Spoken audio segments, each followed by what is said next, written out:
it'll be fine. Okay. Just speak. Because otherwise we'll just go to Just 3. speak, Speak loudly.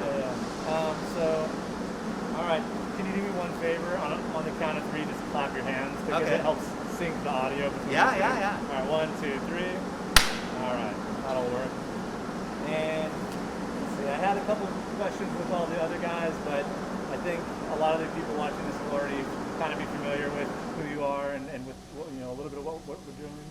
But yeah, let's get to the more of the management questions. So, can you tell us a little bit about Alameda? Like, where are we? A little bit about maybe a little bit of the history. Alameda's a very interesting little place in California because it's the terminal point originally for the Transcontinental Railroad. So it's just like this was it, this is where things ended. And we're on an old naval base.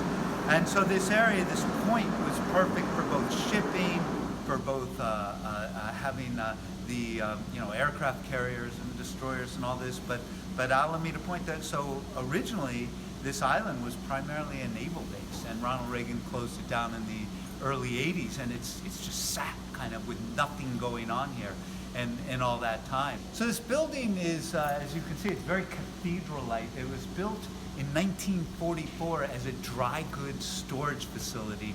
A big part of putting Admiral where we put it was to also have a pub where we could tell that story to the customers, help brewers and distillers tell their stories to customers, give brewers and distillers a place to sell their products, their beer and their spirits. So we have this great symbiotic relationship where we make the malt right over here, and it goes out the back door, and then we buy beer back and spirits that come in the front door here, and we turn around and sell that to the public, and we do it in a way where we can try to tell a story of why people should be thinking about where the malt comes from and where their barley and other grains are grown, and this is where all those dots get connected. With respect to our barley, and that is really the key component, I say, that we have different here, is unique. It's developed by UC Davis in University of California at Davis. Now there's 2 primary growing regions in California. There's sort of the Central Valley and up through the Sacramento Valley, and then the Klamath Basin on the northern area on the border of Oregon and California. What we use here, our Budded 12, has its parentage from the barley breeding program at Oregon State University, from Pat Hayes in Oregon State. Our barley researcher, Lynn Gallagher, got some lines of the full pint that Pat Hayes had developed up there, and he bred it with basically, it was crossbred and for some disease resistance, because in the Sacramento Valley, in the Central Valley, the diseases we need resistance to are some viruses such as yellow dwarf virus and other fungi such as striped rust. Just ideal characteristics were developed by Lynn Gallagher in parentage that, like I said, started with the full pint, ended with some barley varieties from Mexico, and it produced the Budded 12 barley that we use today. All of our farmers, for the barley, we either grow it no-till agriculture or certified organic. No-till is a very progressive, ancient but progressive way of growing, in that every time you plow and till the soil, the carbon reserves in the soil combine with the air to create carbon and oxygen, CO2, and it's released into the atmosphere. If you do not plow and till the soil, the entire microbiome, the complex of bacteria and fungi that's within the soil, keeps the carbon locked up, and you actually have healthier soil. It's more diverse, and you can have fewer inputs for what you're growing. So no-till agriculture is not just to produce a healthier crop, but its primary benefit in today's world, for us, we think, is carbon sequestration. Also, we floor malt, and that is a very ancient traditional process that, again, because of the microbiome that it's going to create on the germinating barley, is going to have little contributions to flavor that are going to be teased out by the kiln later on in the process, such that floor malting absolutely has a flavor impact on your finished malt. The differences and the nuances are subtle, and we're still learning about what makes some of those things different. But there are people talk about and experience the increased complexity and flavor and aroma that can come from floor malted grain, and no matter what you're brewing, even if you're adding a lot of other things, a big hop charge and different kinds of mixed culture fermentations and whatever, this is still the foundation of beer, and all those other flavors sit atop that foundation and are to some degree or another dependent upon it. And so to me, even if the differences are subtle, they're still there. Our germination floors, we have to help keep the malt cool. We have radiant cooled floors. So there's PEX tubing running through the concrete, and we can run glycol through that tubing and control both the temperature of the glycol and also the flow of the glycol through the floor to regulate the temperature. So that allows us to keep our malt nice and cool without having to build a whole like walk-in cooler inside of here. So we're able to malt just in this open building and still keep the malt nice and cool. Yeah, the thing with floor malting is it's so ingrained in I know for both Ron and for me, we've been brewing for a long time. We both got into brewing in the 90s, and it's at that time we didn't have as much access to as many kinds of ingredients as we do today, and knowledge wasn't flowing as freely as it does in today's modern world. And so there was always kind of a mystique and an allure about floor malted malt. It's our malt turner. This is Tim's brewery. Tim's behind the camera. Say hi to everyone, Tim. And the malt turner is pretty straightforward. It's got these rubber paddles that spin and mix up the grain. It slides on some UHMW rails. And if anyone has an idea for making one of these things that'll drive itself or be battery powered, we're all ears. In our kilning procedure, we can get our malt to our consumers pretty quickly, and so we have a freshly kilned, and that's what a lot of small maltsters can do. We don't store it for 6 months and more.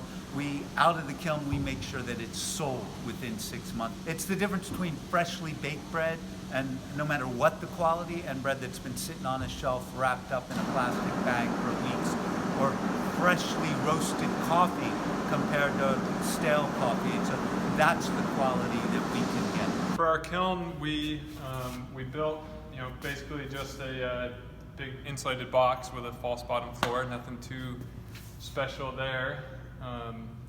And then it's a indirect fired natural gas burner, and we kind of designed the kiln to be able to do full recirculation. We can get to about 375 degrees inside of there, and so we can make we don't have a roaster, so we make our full range of malts here in the kiln. So everything from a distiller's malt and Pilsner style malts all the way to like a 100 Lovibond kilnsmith. It's a kilned caramel. Yes, it is challenging sometimes to try to convey some of the most subtle and sort of nuanced aspects of floor malted grain to people. We live and operate in a world where there's just so many different ways that people are adding flavor and developing flavor in their beers and their spirits, but especially in beer, there's so many different ingredients that are being used, and so I think sometimes some of the more subtle things can kind of get lost in the shuffle. These are steep tanks. They're each 8,000 gallons, so most of the batches we do right now are 8-ton batches of raw grain. These tanks, we kind of built them a little bit too big. They probably fit more like 12 tons. But pretty soon, as I'll show you in a minute, we're going to start doing full 10-ton batches, and so these tanks will work fine for that. One improvement we've made recently is we've installed some more stainless hard piping between the tanks and our cold water tank. And then we've automated the drain, CO2 exhaust, and aeration functions.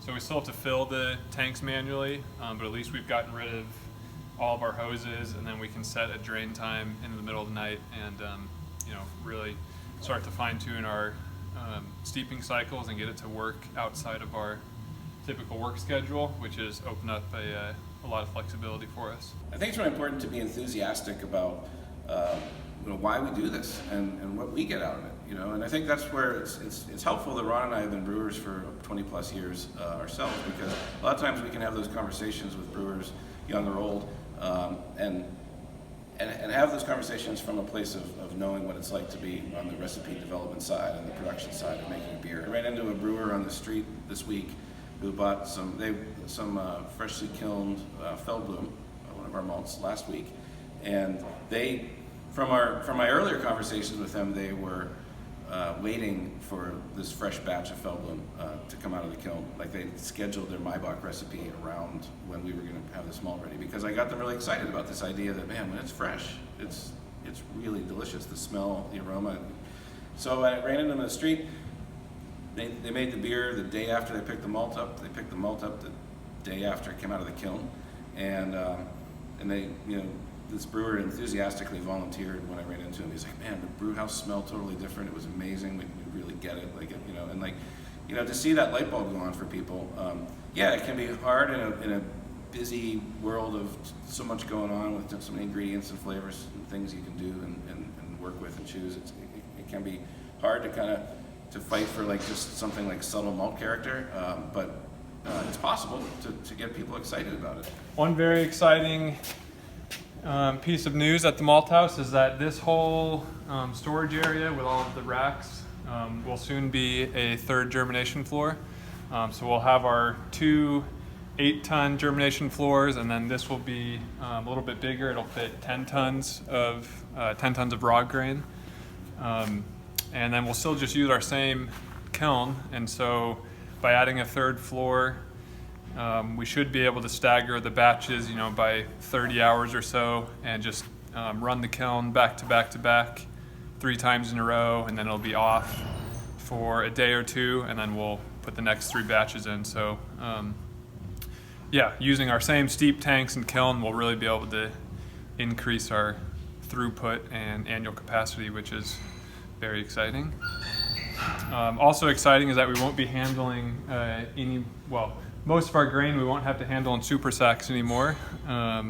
So we have a few new silos being installed outside, and a chain and disc system up there in the ceiling to deliver all of the raw grain into the steep tanks. So each of these silos will store just over a truckload of grain, it'll be a heck of a lot easier than unloading 1 pallet at a time. Nothing is better than knowing your farmers and working with them, because if you can know who your farmers are and if you can work with them, you can help solve problems on yield. You can help them have better practices even in their harvest, so there's not so many skinned and broken kernels, on how they store it. There's nothing better than knowing your farmer and working closely with your farmer, and knowing your local university and working with your agricultural university, so that you can have that feedback loop between farmer and Maltster and university to help create just a very unique and not perfectly bred, but the most ideally bred varieties you can have to grow in your region. This collaboration is key. I think this is as exciting to me. What's going on right now with craft malt and what we're doing and what everybody else is doing in the craft malt universe is as exciting to me as when I first got into brewing 25, almost 30 years ago.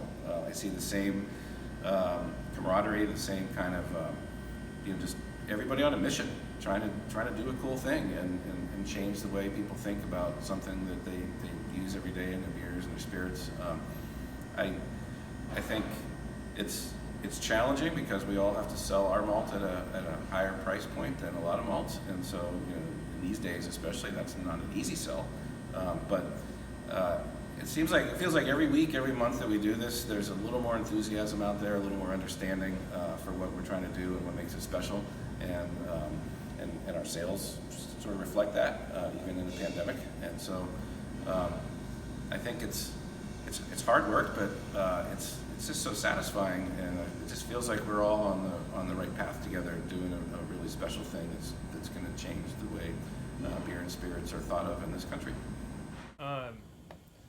Yeah, so thanks for joining us on a virtual tour. When it's safe to travel again, we'd love to have anyone and everyone come visit here. We really miss showing people around in person and having a beer together, talking shop. We love to hear from other maltsters, and love to also share our place with all of you. So hopefully we can see you soon. Dude.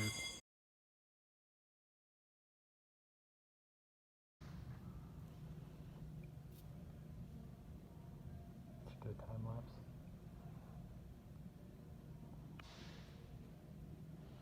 Hard life of a Maltster. Yeah.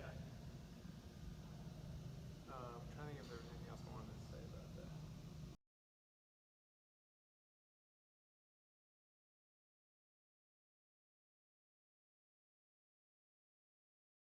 Yeah. This is a good B-roll for you. It is. This is actually for my personal staff. This is for your personal. This is just for me, Josh. Cool. Really cool. Really happy about that.